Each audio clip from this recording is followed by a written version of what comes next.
Here's what we got on tap for today's show. We're going to check out 5 Broncos breakout candidates for 2022. We'll look at some 2022 stat projections and some bold predictions sprinkled in. But first, we are less than 10 subscribers away from 8,000 subs. Boys and girls, what are you doing if you haven't hit that big red button already? Head down there. You can't miss it. Click it. Boom. Locked in for free daily Broncos content throughout the entire offseason.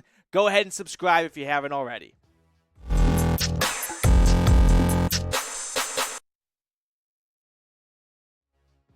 Welcome into the Broncos Breakdown by Chat Sports. I'm your host, Matthew Peterson, and coming up on today's show, I've got 5 breakout candidates for the Broncos. We're going to give some stat projections for 2022 and also some bold predictions because you know what? It's the middle of May. Why don't we have a little fun with it? No one's going to remember this if it's true or not in January. So my first 2 breakout candidates, I'm going to kind of lump them together.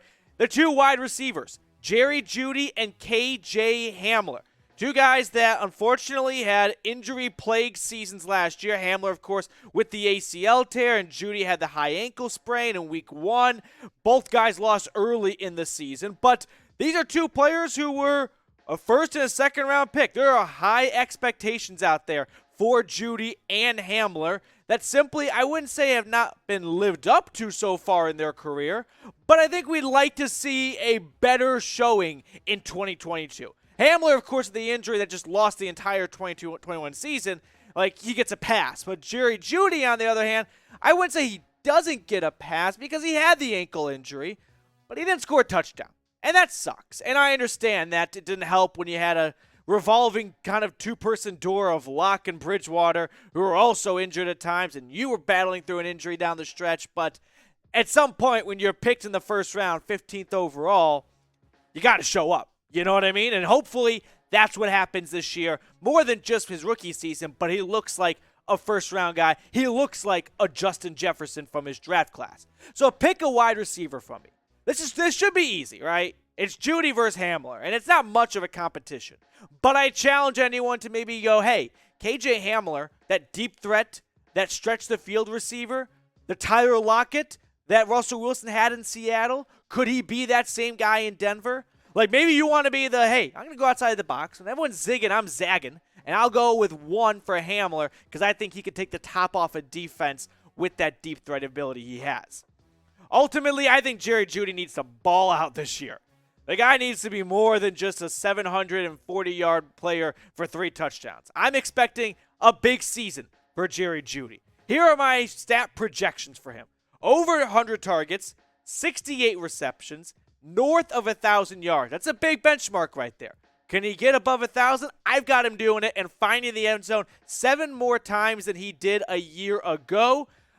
Maybe that's not even enough. When you get Russell Wilson, I know this Broncos team has tons of talent, and we can look at the wide receiver depth chart later on, but Jeudy has to have the ability to look like the first-round pick he was, and I'm expecting a true breakout season from this guy this upcoming year.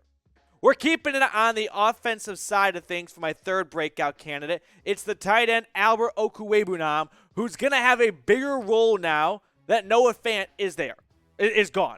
It's right place, right time for Alberto, right? You're a backup tight end, 4th-round pick, and you have had good flashes at times, good moments, but you're behind Noah Fant, a 1st-round pick, and that's understandable. But now that Fant was a part of that deal and he's off to Seattle, all eyes are on Al-O, right? And so far in his career, he hasn't had a ton of opportunities. 55 targets through 18 games, 451 yards and 3 touchdowns. Don't get me wrong. These aren't numbers I am looking down on. Those numbers for a tight end 2 after 2 seasons, yeah, I've got no issue with that. That's a lot of promise. That's a lot of potential untapped, and you feel that with more playing time and a starting role, he could really take off and have a breakout season. I don't know if he'll be a Julius Thomas, but he should have a very good year, I like to think, for the Broncos. Now, I want to ask this question that's a little off the beaten path, but who's your all-time favorite player? I mean, we could talk about breakout candidates all day, but let's just go back into the time machine. Let me know if you want to go with Von Miller. I get that, all right? But you can also go a little more of a unique path other than Von Miller or John Elway. For me, it's Al Wilson. The neck guard. Any linebacker that wore a neck guard back then, just badass. So that's who I'm going with. Let me know who your favorite player is all time down in the comment section.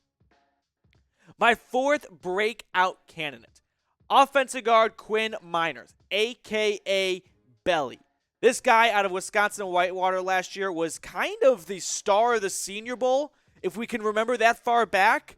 And he was always in the shadows right there behind Reisner and Glasgow and Cush, trying to find a way to crack into the starting rotation. Now, with some injuries last year, that helped.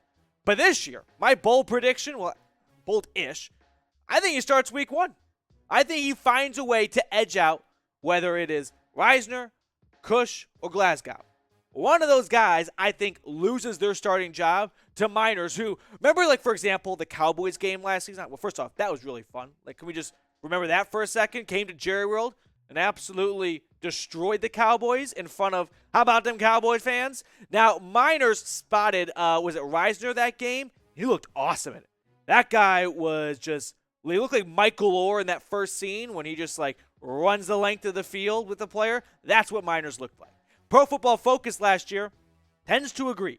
PFF's a good metric, not the only metric, but a good one, and they had him pretty highly. Now, he didn't play a ton, so it's not the greatest, should we call it sample size, but when you watch this guy play, when you watch Belly play, dude was just awesome. He's the type of player, kind of reminded me of Quentin Nelson when he got drafted. He makes offensive line highlights look fun. That's how high expectations I have for him. Now, let's revisit the offensive line depth chart here. Like I said, I think he's going to find a way into that interior offensive line. Whether it's Reisner or Glasgow. Reisner on the last year of his rookie deal. Glasgow, who probably done after this season, easy out. Or Cush, who I think is going to have a bounce back year. I know there's a lot of heat on Cushenberry after kind of a down year last year, but I love it when you can find a center who never misses a snap, and that's what Cushenberry has been so far since coming out of LSU. But be honest with me. Do you think Meinerz will start week 1? Do you think throughout training camp he can find a way to poke a hole in that depth chart and secure a starting spot? Or it's going to take some more time? You know, it's going to take a couple bad weeks from so-and-so, and maybe week 3 or week 4 is when they're like, all right, let's go to the second-year guy. Sorry, Glasgow, our veteran guard. We're going to make a change of pace here. We're going to have a changing of the guard. My fifth and final breakout candidate is Dre'Mont Jones. Why? Well, is it really a breakout for Jones? He's had good years. There's no doubt about that. So there's a bit of an asterisk here. Like last year, can you really break out when you had 5.5 sacks? I don't know. I mean, yes and no. One, this Broncos team is already littered with talent, so I'm kind of cheating here. I'm kind of cheating here with going with Jones, who's had 2 straight good seasons. But here's what I'm going to project him to do in 2022. Career highs, 45 tackles, 13 tackles for loss, 7 sacks, and a forced fumble. So when I think about what's the interior defensive line looking like for the Broncos this year, you got no Shelby Harris here, okay? You know that DJ Jones is going to be your nose tackle. And then you look around the rest of the defensive line, and you go, well, there's no Shelby Harris. Everyone's going to be looking at DJ Jones. Could Dre'Mont Jones, poke through here? So that's where I'm kind of wondering right now of with the lack of, I wouldn't say talent, but maybe lack of attention. That's what I want to say on this defensive line, because everyone's looking at Chubb and Gregory from the outside pass rush. But the interior D-line, it doesn't have a household name yet. One of these Joneses could be that, whether it's Dre'Mont or DJ Jones. But I think Dre'Mont Jones, without Shelby Harris there, is going to get a little more attention. That's going to work for and against him, right? Guards and tackles are going to be keying in on him a little bit more. But also, he's going to be the defensive end. He's going to be the 5 technique that needs to get after the quarterback. And I think Jones this year, Dre'Mont Jones, could have a very big season for the Broncos and really, maybe not break out, but really become like a household name within Broncos country. How about that? Is that fair to say? Can we agree on that? A household name candidate. That's what he's going to be. But who do you think will have a breakout season in 2022? One of the 5 guys I mentioned on today's show? Or do you want to go with someone else? Like, I'm trying to think right now on the spot of other players who I kind of left off that list Javonte Williams would be a good one, right? But on the other hand, he's got Melvin Gordon there. So maybe I did commit a crime by leaving Williams off this list, but Melvin Gordon kind of was a party pooper coming back. All right, let me know what you think down below in the comments section. That is going to do it for us on today's show. I'm going to catch up with you guys later with more Broncos news and rumors.